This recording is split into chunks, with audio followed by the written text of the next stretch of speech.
Hi friends, నేను మీ భాస్కర్ మేకల. So మొత్తానికి ఎపిసోడ్ లో రచ్చ రచ్చ. అసలు నాకు అర్థం కాదు ఏంటంటే, ఆల్రెడీ ఈ ఎమోషనల్ ఎపిసోడ్ జరిగిందే 2 వారాలు. 2 వారాలలో ఇంటి దగ్గర నుంచి వీళ్ళు ఇంత మిస్ అయిపోతున్నారా? వీళ్ళ ఏడుపులు, వీళ్ళ ఓవర్ యాక్షన్లు అసలు మామూలుగా ఏమన్నా ఉందా? అంత చేయాల్సిన, అంత సీను సితారా క్రియేట్ చేయాల్సిన అవసరమే లేదు. కానీ వీళ్ళు మామూలు ఆస్కార్ పర్ఫార్మెన్స్ చేస్తలేరు. నిజంగా ఈ 2 వారాలకే ఫ్యామిలీలు మిస్ అయిపోయారు. అసలు ఏమన్నా యాక్టింగ్ చేస్తుర్రా? తనుజ గాని అండ్ సుమన్ శెట్టి గారు గాని అండ్ ఎంత ఉన్నా ఏమున్నా కూడా మరీ 2 వారాలకే మొత్తం ఫ్యామిలీలంతా మిస్ అయిపోయి అస్సలు సంబంధం లేకుండా ఉండేవాళ్ళు ఎవరైనా ఉన్నారా? ఏందో ఇది, మనకి ఏదో స్క్రిప్ట్ లాగా కనిపిస్తుంది. నిజంగానే స్క్రిప్ట్ తయారు చేస్తున్నట్టు. సో బయటకు వచ్చి రచ్చ చేసుకునే దానికంటే హౌస్ లో ఉండి అట్లీస్ట్ ఆ క్లారిటీ మెయింటైన్ చేస్తే బాగుంటది. ఆ క్లారిటీ మెయింటైన్ చేయకుండా ఏదో ఇట్టు టాస్కులు తీసుకొచ్చేసి దాన్ని ఫట్టుమని పడేస్తారు. చాలా అంటే చాలా. ఇప్పుడు యాపిల్ టాస్క్ ఉంది, అది ఎంత రచ్చ అయింది. కౌశల్ని విన్నర్ చేసిన ఎపిసోడ్ అది. అంత పెద్ద టాస్క్ అది. అలాంటి టాస్క్ లో తీసుకొచ్చి ఇది కామెడీ చేసినట్టు ఉంది. వీళ్ళకి అసలు అర్థం కావట్లేదా? వీళ్ళేదో అందరికీ ఏదో మేము బుద్ధిమంతులం అని చూపించుకోవడానికి జరిగినట్టుగా ఉంది. అండ్ ఈ టాపిక్ ఇంకా ఈ ఎమోషనల్ ఎపిసోడ్ అంతా తీసేయాల్సిందే. పెద్దగా దాని గురించి మాట్లాడాల్సిన అవసరం లేదు. మెయిన్ గా మాట్లాడుకోవాల్సింది ఈ టాస్క్ ఏదైతే ఉందో, అంటే ఈ ఏమంటారు, వీళ్ళకి ఇమ్యూనిటీ టాస్క్ అనేది పెట్టారు కదా. ఆ ఇమ్యూనిటీ టాస్క్ ఏంటో నాకు అర్థం కాలేదు. సో నాకు అనిపించింది ఏంటంటే, కంప్లీట్ గా రీతూ చౌదరిని సేవ్ చేయడానికి, రీతూ చౌదరి కోసమే టాస్క్ పెట్టారా అంటే ఫిజికల్ గా. సో అది ఖచ్చితంగా వర్కౌట్ చేస్తారా అనిపించింది నాకు.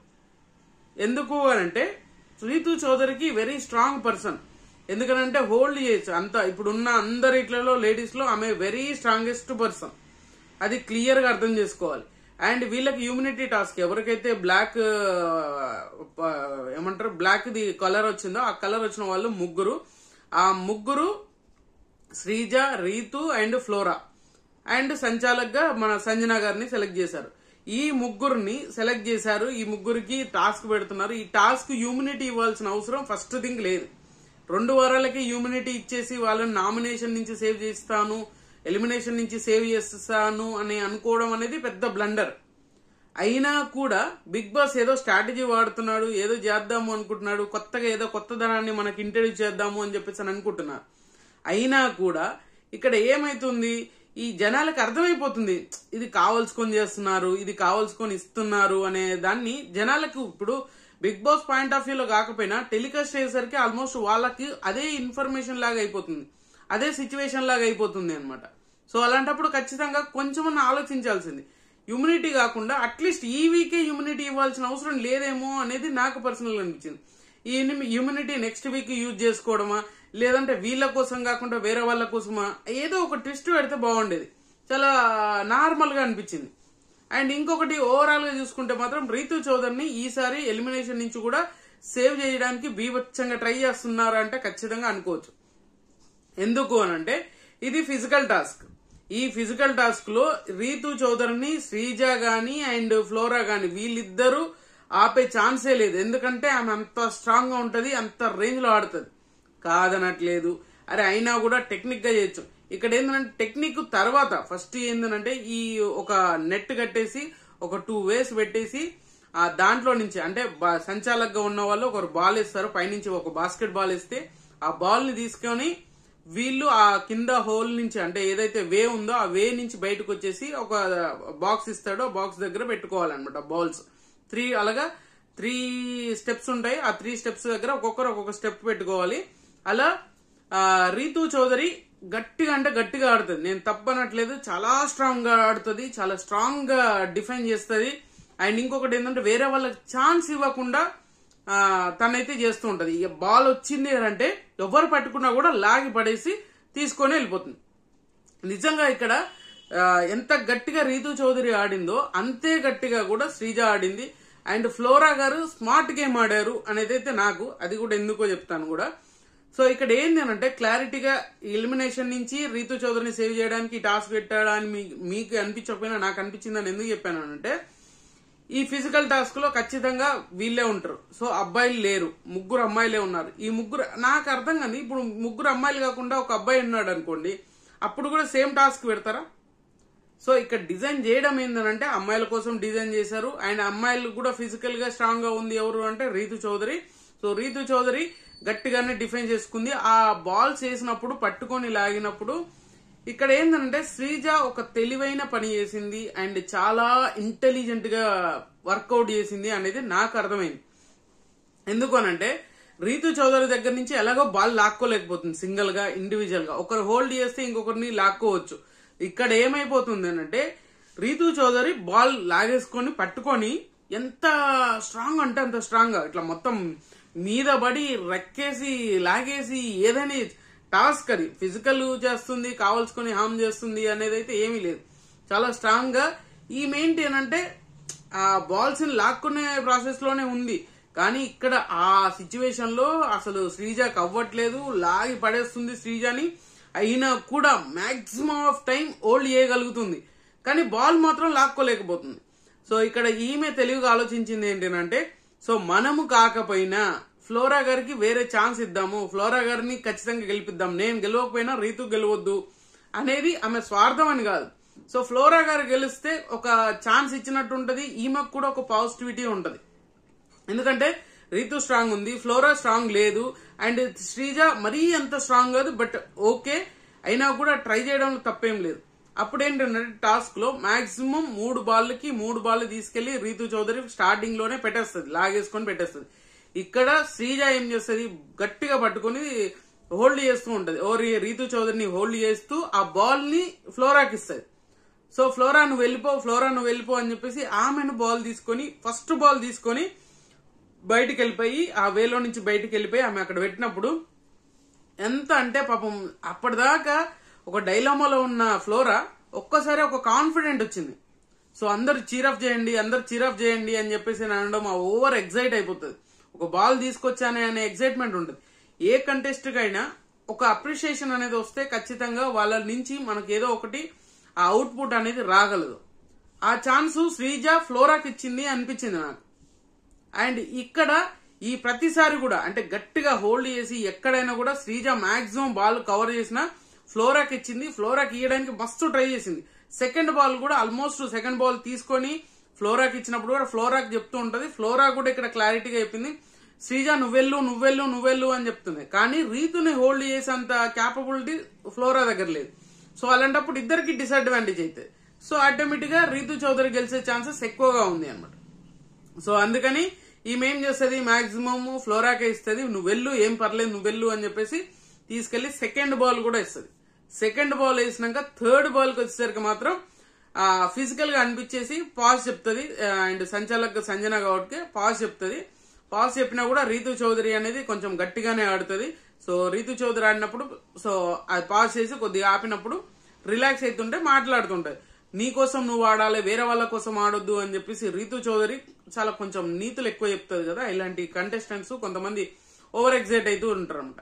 సో ఈమె చెప్తూ ఉంటే అక్కడ కూడా ఉంటది, నేనేం నీలా కాదు, ఎవరికి తనకి ఒక ఛాన్స్ ఇవ్వాలని ఉంది, ఇచ్చేసిన అని అంటే నీ కోసం నువ్వు ఆడవు, వాళ్ళ కోసం ఆడతావు అది ఇది అన్నప్పుడు నీలాగా నేను బూతులు మాట్లాడను అని చెప్పేసి ఒక వర్డ్ అయితే యూజ్ చేసింది. నాకు చూసినంత వరకు నాకు పెద్దగా ఆ వర్డ్ అనేది పెద్దగా ఏమన్నా ఇంపాక్ట్ క్రియేట్ చేసిందంటే లేదు.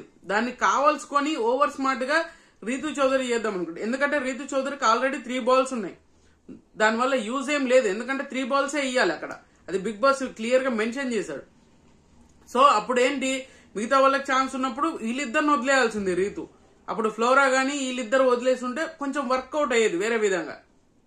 సో అయినా కూడా థర్డ్ బాల్ కి వచ్చినప్పుడు కూడా చాలా గట్టిగా స్ట్రాంగ్ అని చేస్తుంది. అయినా రీతు చౌదరి తీసుకెళ్లి ఇంకొక బాల్ వేసుకుంటది. ఆమె దగ్గర 4 బాల్స్ ఉంటాయి. అయినా కూడా ఇంకా లాస్ట్ అండ్ గివ్ అప్ ఇవ్వకుండా ఇంకో బాల్ ట్రై చేస్తూ ఉంటారు. అంటే ఆల్రెడీ ఫ్లోరా దగ్గర 2 ఉన్నాయి, ఈమె దగ్గర రీతు దగ్గర 4 ఉన్నాయి. ఈసారి ఏంటంటే ఇక్కడ చాలా స్మార్ట్ గేమ్ గా ఆడి ఎలాగో ఇమ్యూనిటీ ఇస్తా అన్నారు కాబట్టి సో ఇక్కడ ఆలోచించేది ఏంటి, మాక్సిమము ఈ కామనర్స్ నుంచి ముగ్గురు నామినేషన్ లో ఉన్నారు, అండ్ సెలబ్రిటీస్ నుంచి 3 నామినేషన్ లో ఉన్నారు. సో ఆ విధంగా చూసుకుంటే ఏంటంటే ఇట్లలో ఫ్లోరా వెళ్ళిపోతుందని మెంటల్ గా ఫిక్స్ అయ్యారు వాళ్ళు. సో అది గుర్తుపెట్టుకోండి, మెంటల్ గా ఫిక్స్ అయ్యారు.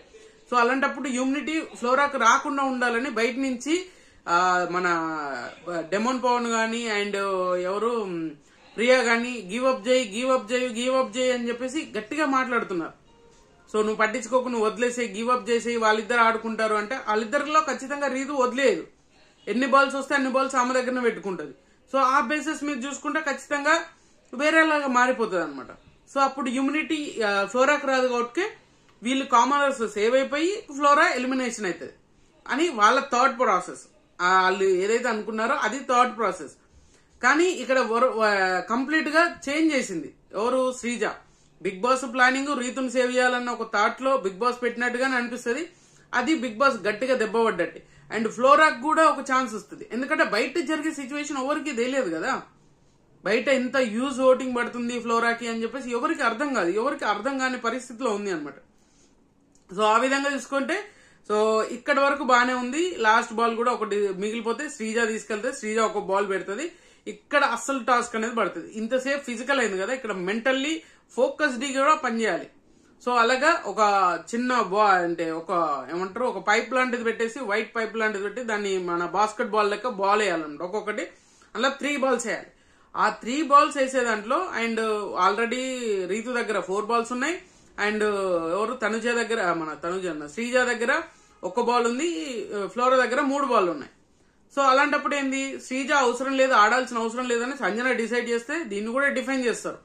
సో ఏందనంటే ఏదో ఒక విషయంలో సంజన మాట్లాడింది కరెక్టే, బట్ ఆ ఛాన్స్ ఇవ్వడానికి చెప్పలేదు కదా, ఆమెకు దెబ్బ తాకింది కదా వద్దు అని చెప్పేసి నేను అంటున్నాను. ఎట్లాగో ఛాన్స్ లేదు, 3 బాల్ ఖచ్చితంగా వేయాలి కాబట్టి 3 బాల్స్ ఆమె దగ్గర లేవు కాబట్టి సో అది అవసరం లేదు, వేయాల్సిన అవసరం లేదు అంటే మనోడు చెప్తాడు, ఇమాన్యుయల్ చెప్తాడు ఆమె అంత కష్టపడి ఆడింది కదా, బట్ వేస్తే నేను వద్దని చెప్పట్లేదు, వేస్తే వేసుకోమని చెప్పేసి కూడా తన క్లారిటీ ఇస్తుంది. సో ఇక్కడ flora maximum 3 ball very fast గా వేసింది. అంటే రీతు కంటే చాలా ఫాస్ట్ గా వేసింది. ఈ మూవ్ ఖచ్చితంగా ఎవరు ఎక్స్పెక్ట్ చేసి ఉండరు, ఎవరు ఎక్స్పెక్ట్ చేయని మూవ్ అనమాట. ఎందుకంటే ఫ్లోరా ఇంత ఫోకస్డ్ గా అంత దూరం ఒక బాల్ ని గోల్లో వేసినట్టుగా అంత రేంజ్ లో వేసింది.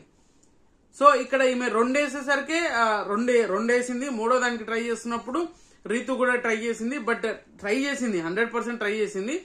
సడన్ గా 3 పడినాయి. అసలు ఎవ్వరి ఊహించని విధంగా మా ఎవరికి ఫ్లోరాకి ఇమ్యూనిటీ వచ్చింది అనుకోండి. ఇంకా ఈమె గెలవడం అనేది అసలు మామూలు సెలబ్రేషన్ కాదు, ఓ రేంజ్ లో అనిపించింది. ఎందుకంటే ఇప్పటిదాకా దినదిన అభివృద్ధి చెందుతున్నట్టు ఒక్క దగ్గర కూడా పెద్దగా ఇంపాక్ట్ క్రియేట్ చేయని కంటెస్టెంట్ ఒకేసారి ఇమ్యూనిటీ పాస్ గెలుచుకున్నది అంటే ఇమ్యూనిటీ గెలుచుకున్నది. అది ఎలిమినేషన్ ప్రాసెస్ లో నుంచి బయటకు రావడం అనేది మామూలు విషయం కాదు. నామినేట్ అయ్యి ఇంకెళ్ళిపోతుంది అనుకున్నారు, హౌస్ మేట్స్ పాయింట్ ఆఫ్ వ్యూలో వెళ్ళిపోతుంది అనుకున్నారు, సేవ్ అవడం అనేది వెరీ షాకింగ్ అనిపిస్తుంది కదా. సో రీతు అక్కడ ఏడవడం అనేది అంత స్పోర్టివ్ గా ఆడాల్సింది, అంత గట్టిగా ఆడింది. అయినా ఏడవడం అనేది కరెక్ట్ కాదు, ఏదో సింపతి గేమ్ వర్కౌట్ చేసింది పాపం, కానీ అది వర్కౌట్ అవ్వలేదు. ఫ్లోరా గారు ఎక్స్ట్రీమ్ లెవెల్. ఇక్కడ ఏంటంటే శ్రీజ కూడా ఈ గేమ్ ప్లాన్ అంతా ఫ్లోరాకి ఇవ్వడం అనేది ఎక్స్ట్రీమ్ లెవెల్ డిజైన్ చేసింది, అప్పటికప్పుడు మైండ్ గేమ్. ఇక్కడ ఆలోచిస్తే ఏంటి అంటే లాస్ట్ టైం కూడా సంజన గారికి కెప్టెన్సీ టాస్క్ లో సంజన గారిని గెలిపించింది, సంజన గారిని పిక్ చేసుకున్నప్పుడు అర్థమవుతుందా మీకు? ఆ సంజన గారిని పిక్ చేసుకుని అయినప్పుడు కూడా వాళ్ళకు గొడవలు అయినాయి, బట్ ఆమె ఒపీనియన్ తోటి నేను సంజన గారిని సెలెక్ట్ చేసుకున్నాను, ఆమెను కెప్టెన్ చేసింది. సో ఇప్పుడు కూడా ఫ్లోరా గారిని సెలెక్ట్ చేసుకుంది. సో ఈమె ఏంటి అనంటే గ్రూపిజం అనే కాదు, కామన్ మ్యాన్ అనే కాదు, ఈమె సపరేట్ గా ఈమెకంటూ ఏదో ట్రై చేస్తుంది. బట్ ఇంకా కొంచెం షైన్ అయితే మాత్రం బయటకు వచ్చేస్తుంది. అంటే బయటకు రావడం అంటే హౌస్ నుంచి బయటకు రావడం కాదు, ఆమె ఏమి ఇంటర్నల్ గా ఏం ఆలోచిస్తుంది, గ్రూప్ గేమ్ కాదు ఇండివిజువల్ గేమ్ ఆడుతుంది, ఈమె చాలా స్ట్రాటజీగా ఆడుతుంది అనేది అప్పుడు అర్థమవుతుంది అనమాట. సో ఓవరాల్ గా మొత్తానికి హైలైట్స్ అయితే ఇదే, దుమ్ము లేపింది. బిగ్ బాస్ కి దిమ్మ తిరిగే షాక్ ఇచ్చింది శ్రీజ మాత్రమే. అండ్ ఫ్లోరా కూడా ఎక్స్ట్రీమ్ లెవెల్ చేసింది. అలాగని రీతు తక్కువ చేసింది కదా, రీతు కూడా చాలా బాగా ఆడింది. బట్ ఏందనంటే కొన్ని విషయాల్లో రీతు యాక్సెప్ట్ చేసుకోలేకపోతుంది. ఎందుకంటే అంత స్ట్రాంగ్ గా ఆడినప్పుడు ఏడవలసిన అవసరం లేదు, ఎందుకంటే తన బెస్ట్ తను ఇచ్చింది. వాళ్ళల్లో ఉన్న దాంట్లో ఫిజికల్ గా ఉన్నప్పుడు బెస్ట్ ఇచ్చింది. సో అక్కడ చిన్న లక్ ఫ్యాక్టర్ కూడా ఉంది. ఆమె నాకు లక్ కలిసి రాలేదు అని అంటుంది, కానీ అంత అవసరం లేదు. ఎందుకంటే అంత కష్టపడి ఆడిన వాళ్ళు అంత ఆలోచించాల్సిన అవసరం లేదని నాకు పర్సనల్ గా అనిపించింది. సో మొత్తానికైతే ఈ వీడియో మీకు నచ్చింది అనుకుంటున్నాను. నచ్చితే లైక్ చేయండి, షేర్ చేయండి, కామెంట్ చేయండి, సబ్స్క్రైబ్ చేయండి మర్చిపోదు. అండ్